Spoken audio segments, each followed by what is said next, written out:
Llegamos al quinto apartado del tema, que es el que hace referencia al huésped susceptible, es decir, a la persona que va a recibir el microorganismo y que va a enfermar. Entonces, obviamente es el último eslabón de la cadena epidemiológica, pero que se convierte otra vez en el primero, porque se puede volver a convertir en fuente de infección y ir avanzando el ciclo de infección entre humanos. Entonces, de todos los individuos alcanzados por el agente causal, solo algunos van a enfermar en función de dos aspectos principales. Uno, el acceso del agente a ciertas vías de entrada, ¿vale? Es decir, si el microorganismo no llega a su vía de entrada, pues no va a provocar la infección. Si a mí me entra por la nariz y me da en la espalda, pues no me contagia. Y el estado del sistema inmunológico del paciente, en función de cómo estén las defensas, ¿vale? del paciente, del enfermo, del no enfermo todavía, del huésped, resistirá mejor o peor a la infección o a la posible infección. Entonces, en cuanto a las vías de entrada, son los caminos que suele seguir el microorganismo para entrar dentro del cuerpo y que por lo general coinciden con los de salida. Básicamente son todas las posibilidades que tiene un cuerpo. Al estar abiertos al exterior, van a contar con sistemas de protección, ¿vale? Que dificultan la entrada y el desarrollo de microorganismos causales, de agentes causales. Entonces, la patogenicidad va a depender de la capacidad de los agentes causales de romper estos sistemas de defensa.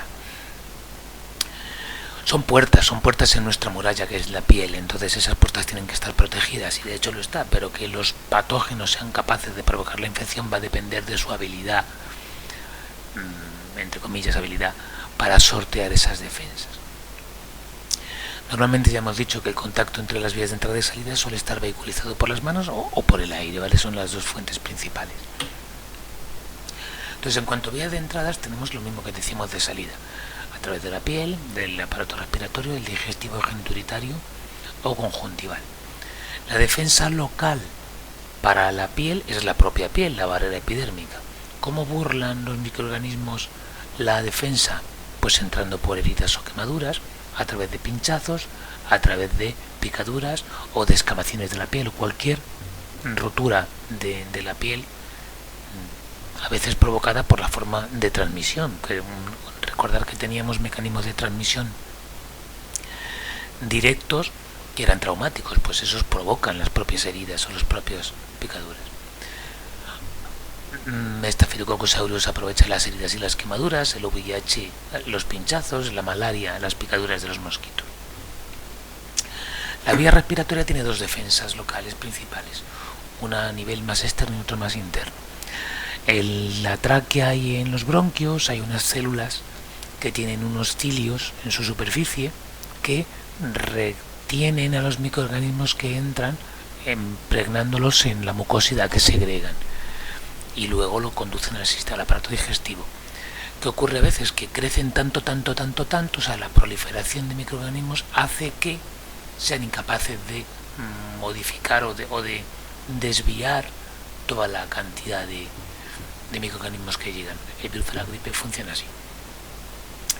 Los macrófagos alveolares son unos tipos de glóbulos blancos que viven en los alveolos respiratorios y que devoran, engullen a los microorganismos que llegan allí, pero a veces son resistentes, como los de las esporas de la tuberculosis, o las larvas o los gusanos de algunos gusanos de tipo helminto.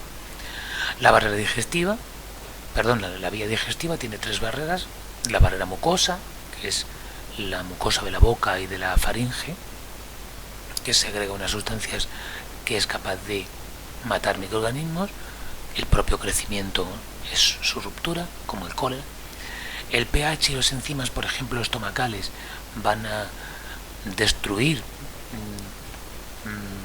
posibles patógenos que entren en nuestro estómago. Algunos son capaces de resistir, como los helmintos o la bacteria de la hepatitis A. La flora intestinal nos defiende también de los microorganismos que llegan hasta el intestino, pero el abuso de los antibióticos la destruye, y algunos aguantan, como los Clostridium difficile o otra serie de bacterias intestinales. Lo mismo pasa a nivel urogenitario. La barrera mucosa proliferan los microorganismos, el vaciado de la vejiga, una vez que está llena la vejiga, de vez en cuando se vacía, con lo cual elimina muchos microorganismos, pero algunos se quedan porque han proliferado demasiado, como hace Escherichia coli, por ejemplo. O la flora genital pasa como con la flora intestinal, el abuso de antibióticos la puede destruir, y ahí es donde prolifera la candidiasis. Y en el caso de la vía conjuntival, la lágrima es la forma de defensa por su composición y por su drenaje del ojo, pero la proliferación de microorganismos a veces supera la capacidad de drenaje de la lágrima y provoca las conjuntivitis bacterianas normalmente, pero también pueden ser víricas. El sistema inmune es un sistema de defensa de un organismo frente a agresiones externas e internas que van más allá de simplemente el método de barrera, aunque también forma parte de una forma general. Entonces, implica la presencia de glóbulos blancos o de leucocitos. Su correcto funcionamiento va a depender de distintos factores, entre ellos estos tres. La edad, ¿vale? Una edad muy temprana hace que el sistema inmune todavía no esté maduro. Una edad muy avanzada hace que esté un poco deteriorado, con lo cual influye negativamente estas edades a la hora del funcionamiento del sistema inmunológico o el sistema de defensa corporal. La herencia genética, ¿vale? Los mecanismos inmunitarios están codificados en genes, en multitud de genes. La posibilidad de hacer anticuerpos, de desarrollar células memoria, de producir interferón o producir citoquininas, depende de nuestros genes. Algunos tienen mejores, otros tienen peores esta formación y vas a tener mejores defensas o peores defensas. Y luego hábitos y estilos de vida. El estado nutricional, el uso del alcohol, el abuso del alcohol, el fuego, el tabaco, otras drogas, el sedentarismo, etcétera, va a influir en el sistema inmunitario para mal. Entonces, el mecanismo defensivo de un huésped se divide en dos partes, ¿vale? Yo tengo un mecanismo de defensa, hay dos grupos. Las barreras naturales, que ya las he comentado a la hora de las vías de entrada, que son la piel y las mucosas, la flora natural y la temperatura. Esto nos va a defender de forma un poco mecánica, de forma general. Y luego el sistema inmune, que ya es interno y tiene dos tipos. Uno específico y uno inespecífico. El inespecífico, es decir, va a destruir todo microorganismo que entre, independientemente del tipo, es la fagocitosis y la inflamación. Estos son una serie de células que viven en nuestros tejidos, que se van a alimentar, que comen todo aquello que sea externo a nosotros, lo devoran, lo matan. La inflamación es una respuesta local de afluencia de glóbulos rojos y de glóbulos blancos, o sea, de sangre, y de aumento de temperatura y de como una zona de alerta que va a determinar que ahí está ocurriendo algo malo y que hay que defenderlo. No vamos a entrar en mucho detalle. En la respuesta inmune específica sí que vamos a tocarla un poquito más, porque nos sirve para entender lo que son las vacunas. Entonces, la respuesta específica ya es específica para cada tipo de microorganismos, no es general. Hay dos tipos, lo que se llama la respuesta humoral, en la que intervienen los linfocitos B, y la respuesta celular, en la que intervienen los linfocitos T. ¿Vale? Van a tener que ver con las vacunas, por eso lo cuento, si no lo podíamos dejar de forma un poco más general. Las primeras las repito un poco, aunque ya lo he dicho. Piel y mucosas son una barrera mecánica y una barrera química. Primero la piel es una barrera mecánica, hay que atravesarla, y luego las mucosas segregan unas sustancias químicas que van a matar a los microorganismos, impiden su proliferación. La temperatura, los microorganismos están adaptados a vivir en nuestra temperatura corporal, en 37 grados, por eso viven en nosotros. Si cambiamos la temperatura, elevándola mediante la fiebre, dificulta el crecimiento. Y la flora natural son todos los microorganismos, tanto mutualistas como comensales, que viven en y sobre y dentro de nosotros, y entonces compiten por el nutriente con los invasores y los dificultan desarrollarse. Como os he dicho también en el resumen del cuadro, la respuesta inmune, una vez que atraviesa las barreras naturales, se encuentra con el sistema inmune inespecífico, que defienden genéricamente al huésped de cualquier tipo de microorganismo, independientemente del que sea.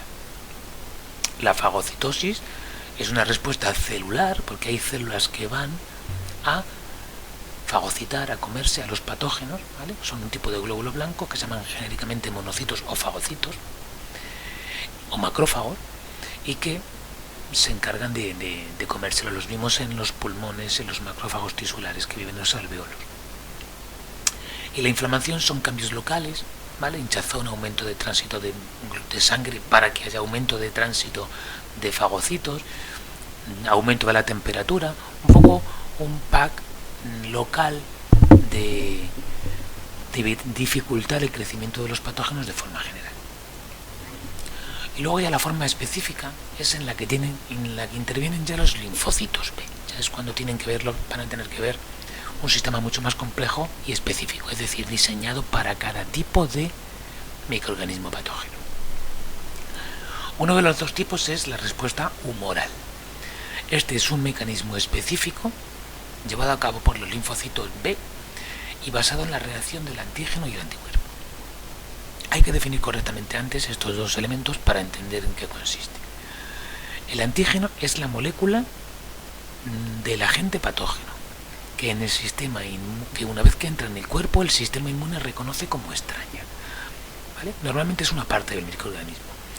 Daros cuenta, nosotros tenemos un montón de células y un montón de moléculas dentro de nuestro cuerpo que nuestros linfocitos B tienen, como si así dijéramos, reconocen. Entonces cuando entran en contacto con alguna que no reconocen, la consideran extraña. Esa partícula que consideran extraña es un antígeno. Hay que luchar contra ella porque va a ser algo externo. Los anticuerpos, las inmunoglobulinas, son moléculas que sintetizan los linfocitos, ¿vale? Los sintetiza el sistema inmune a medida para cada antígeno y que van a provocar su eliminación. ¿Vale?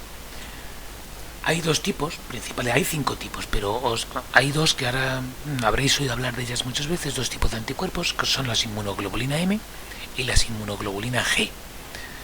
Esto se ve mucho en los análisis serológicos de la COVID, del análisis del SARS-CoV-2. Los primeros anticuerpos que se vierten contra el patógeno son las inmunoglobulina G.